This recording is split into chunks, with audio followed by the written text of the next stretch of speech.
Welcome. You're listening to This Leader, the podcast. If you lead people and are seeking the transformational, high-impact secrets that will lead to greater joy and fulfillment in your work, will optimize your team performance, and will help you create a happy, highly productive workplace, then you are this leader and you're in the right place. I'm your host, Claire Laughlin, and each week my guests and I will explore the mindsets, techniques, and actionable strategies that will help you build the career, team, and organization of your dreams. Because I believe no one should have to suffer in a dysfunctional workplace. Let's get started. You just spent 45 minutes crafting a 3-sentence email. You've rewritten it 4 times. You're still not sure you should send it. You keep reading it over, thinking, is this too direct? Is this too vague? Will they misinterpret this part? And deep down, you know the problem isn't actually the email. It's the person you're sending it to. That, my friend, is a sign of low trust. Welcome back to This Leader. Today, we're talking about trust.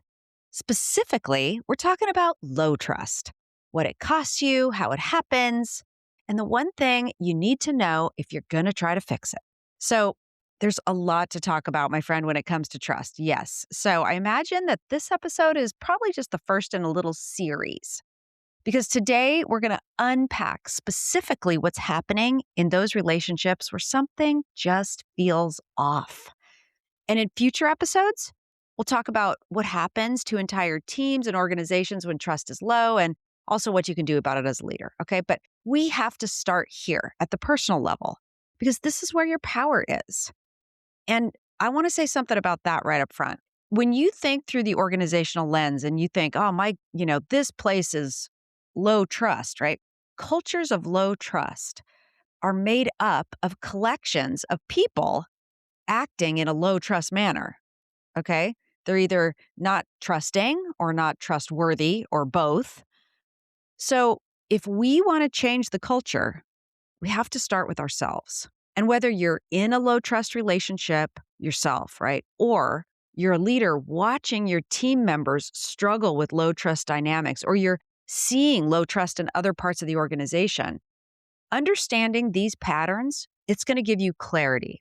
It's going to give you a language for what you're seeing, and it's going to give you some choice. So today, we start with you. In future episodes, we'll zoom out to the organizational level. Let's dive in.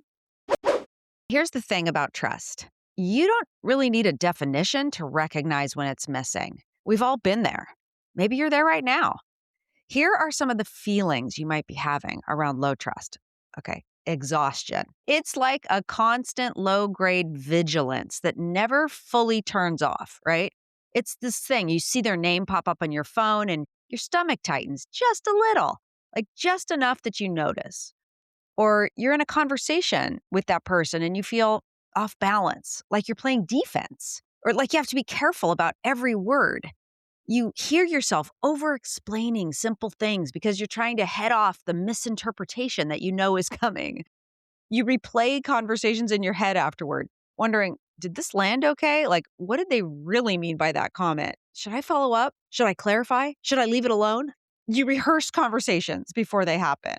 You plan what you're going to say, how you're going to say it, what you'll do if they react badly, or you replay them afterwards and you go through every word and you think of a better way. You catch yourself wondering things like, should I share this? Or is it safer just, to say nothing? You start self-censoring, right? You're holding back because silence feels a little less risky than being misunderstood. And then inevitably, you find out that something you said got grossly misinterpreted, and not only misinterpreted, but shared, repeated to other people.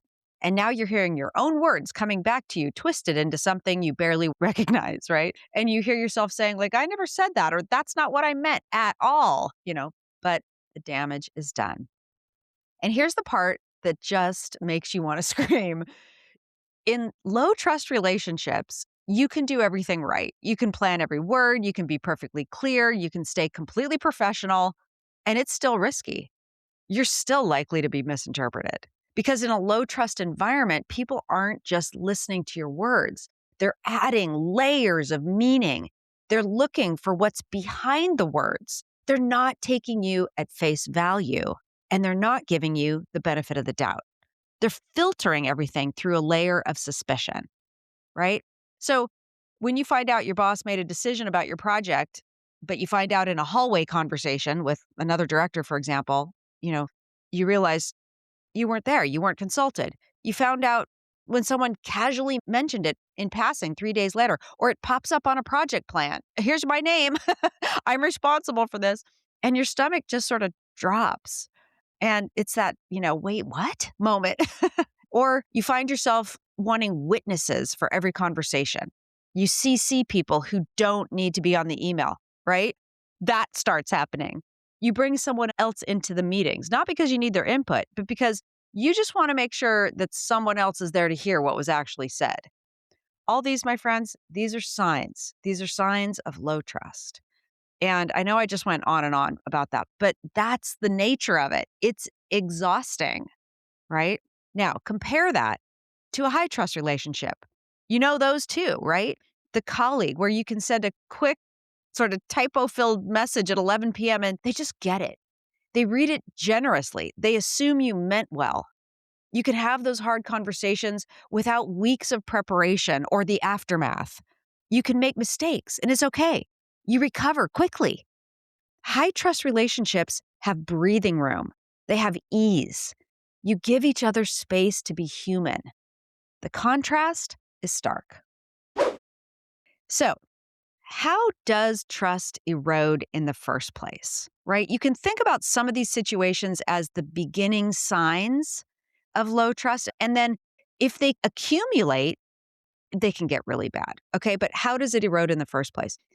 Before I walk you through this, I want to invite you to listen to what I'm about to share as a mirror, not just a window. Okay. Don't just look, through these behaviors at other people. I mean, that is a place we naturally start. We recognize these things in others. I understand that. But I also want to encourage you to look at these behaviors as a reflection of things that we all do sometimes. I know I've done some of these things I'm about to share. You probably have too. We're human. This happens. But if we ever want to fix the trust problem, well, it starts with getting really honest with ourselves about the ways that we might be breaking trust without even realizing. Okay, so I'm going to go through 6 typical ways that trust gets broken. I kind of like this list. I want to credit Development Dimensions International. That's DDI for this framework. I'm a certified DDI trainer, and this structure has just been really helpful in my work with leaders over the years. So I'm going to go through these 6 different times. So number 1, the first way that we might be breaking trust is avoidance.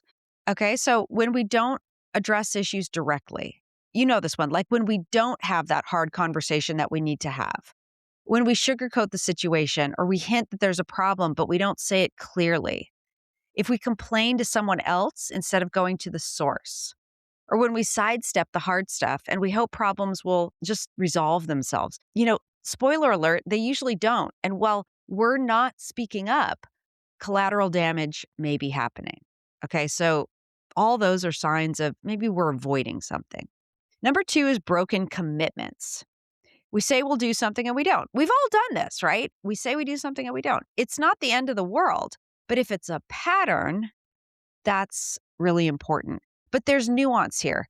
We share something in confidence that was never ours to share. That's kind of a broken commitment, right? Because there's an implied commitment that we're not going to pass this information along, and then we do. Or, what happens then? Our word doesn't mean anything.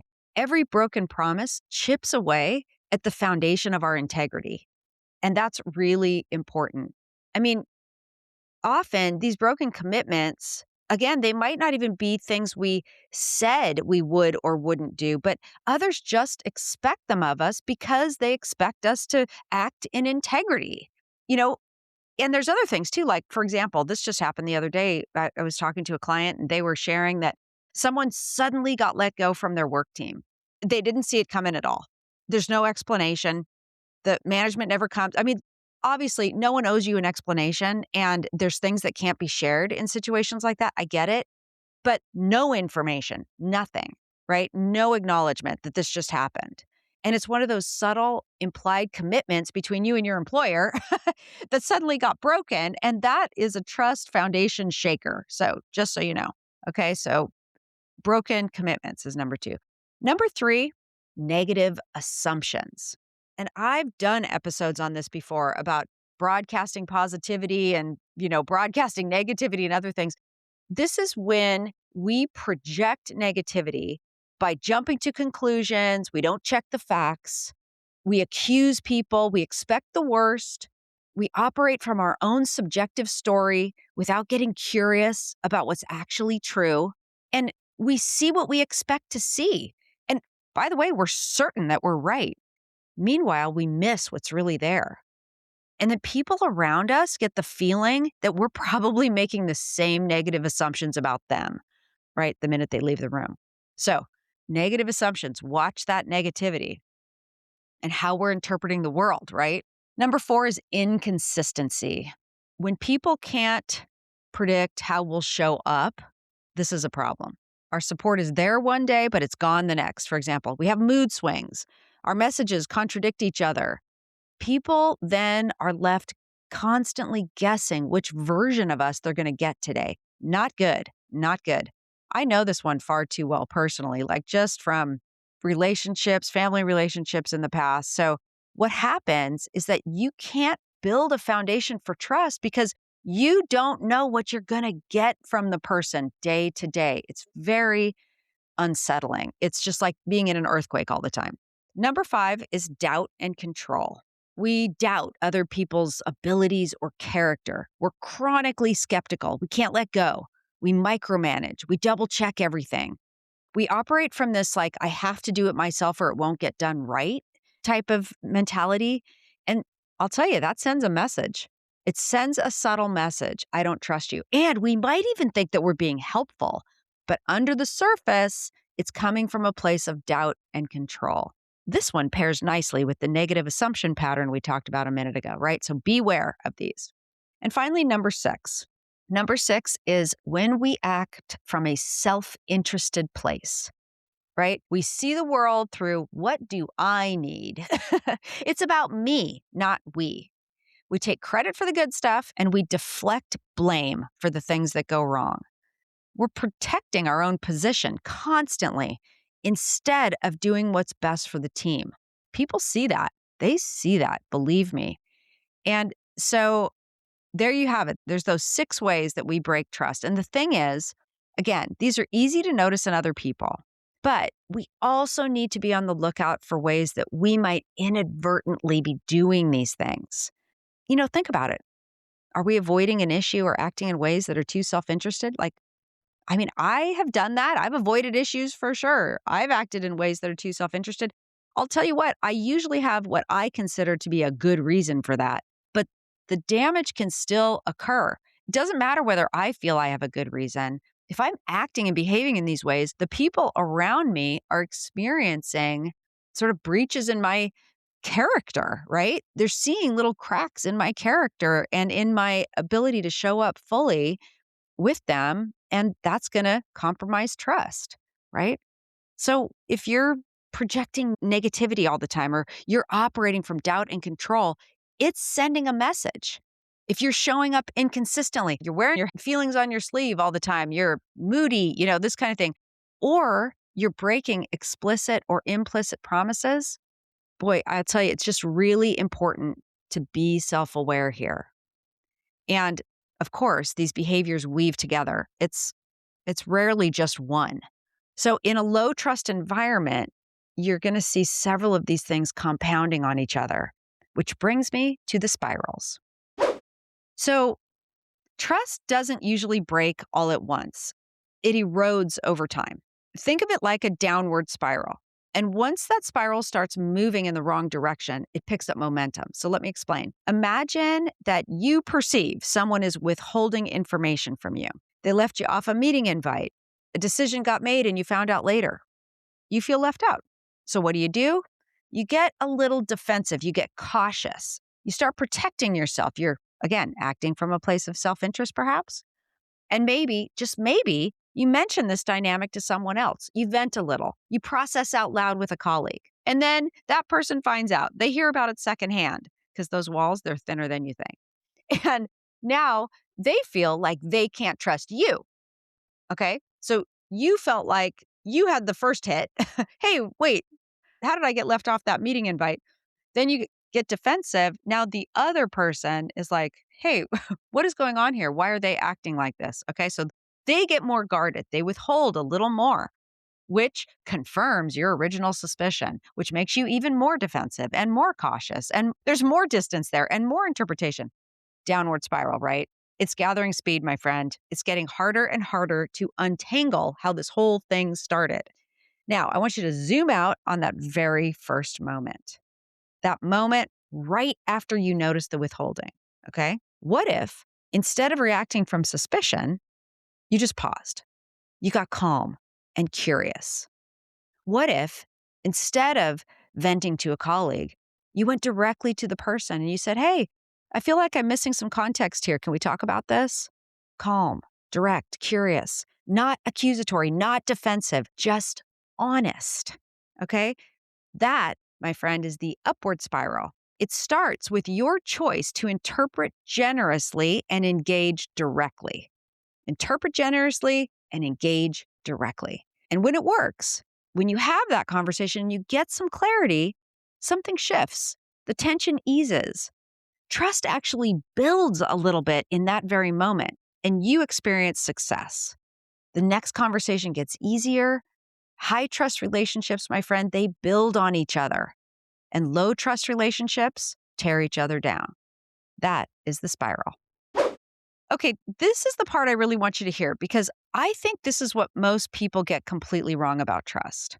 When trust breaks down, we have this compulsion to blame the other person. We don't want to see ourselves as acting in low trust ways, like not being trustworthy. Okay. So it's easy to go there, to just say, like, if they would just communicate better, if they would just follow through, if they would just stop being so defensive, then we could fix this. Right. So we're waiting for them to change. We're focused on what they need to do differently. And I get it. Because sometimes, I mean, again, let's just be honest, the other person is doing genuinely problematic things. That is real. But here's what I've learned over many years of working with leaders and teams around trust issues, and honestly, from my own life. The secret to clarity and the possibility of rebuilding the trust is to bring calm curiosity to the situation and behave in a trustworthy manner. Be the solution. Okay. Don't wait for them to fix it. You need to be proactive. So let me tell you what this looks like in my own life a little bit here. I've spent years, like years, in low trust relationships, family relationships that, are there for you. People I love, people I can't just walk away from. And I tried everything. I tried being more careful. I tried explaining myself better. I tried waiting for them to see things differently. I tried behaving like they do. I tried explaining, their dynamics or trust dynamics to them. I spent so much energy tiptoeing around, trying to manage their reactions, trying to be perfect so they wouldn't misinterpret me. It's exhausting. And ultimately, guess what? It didn't work. Some relationships, I mean, here's the bad news, but like some relationships can't be fixed. Sometimes trust will not be repaired. That is the reality. And we need to make peace with that. But I will tell you this, at this stage in my life, I don't tiptoe around anymore, or I just won't. If I find an unworkable relationship, I approach these unworkable relationships in one of two ways. First, I try using my best communication skills. I treat the other person with respect. I engage in the way I would in a healthy relationship. I try to do the right things, right? I try to be calm, direct, curious, and, say what I need to say. And then I let the chips fall where they may. If they misinterpret my words or talk behind my back or spin up a new story, then that's what happens. I can't control it. Right? What does Mel Robbins say? She says, let them. Let them do what they will do because I don't control their reaction. I can only control my behavior. That's it. That's all I get. And if that doesn't work, and if I try that, and believe me, I've tried this multiple times, like many, many times, right? If they're not willing or able to meet me there, second approach, I set clear boundaries. Actually, these are not mutually exclusive. I'm setting boundaries anyway from the beginning. But second approach, I set boundaries. I use professional distance. I make sure I keep personal things private. I don't share too much, but I keep it workable. I stay focused on the shared outcome that we're after, on what the business needs or how to make the family gathering work or whatever it is, right? I try to stay on that path. And I try to send that person plenty of love and understanding because I just don't believe that anyone really wants to act like this, but I got to keep myself safe. So that's what I do. And Stephen M.R. Covey, this is the author of the book, The Speed of Trust, which is a great book. He calls this smart trust, right? Being smart about trust. It's not blind trust. It's intentional. Like I trust with, I trust within this box, this kind of thing. And listen, even this doesn't always work. Sometimes the relationship just stays broken or gets so much worse as you exercise boundaries that sometimes you just need to sever the relationship permanently because it's unhealthy to stay in contact with that person. And I have come to believe that that is just part of life. I never wanted to believe that in the past, but yes, in this recent decade, I have.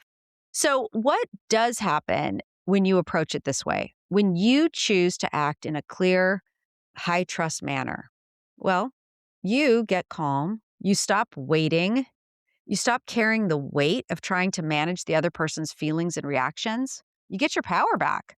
Because I'll say it again, you can't control what the other person does, but you can control how you interpret their behavior. And you can control whether you respond from suspicion or from curiosity. That is where the upward spiral begins with you, with a choice to be the solution. So here's what I want to leave you with. This week, I want you to pay attention to how you're interpreting the people around you, especially the ones where the relationship feels strained. When someone does something that triggers that alarm bell, that defensive, guarded, watch yourself response. Be aware of that. Pause, take a breath. Ask yourself, is there another way to see this, right? Is there another way? Is there a more generous interpretation I haven't considered? Is there a calm, direct, curious conversation I could have? Be the solution, my friend. Use your best communication skills. Treat that person with respect.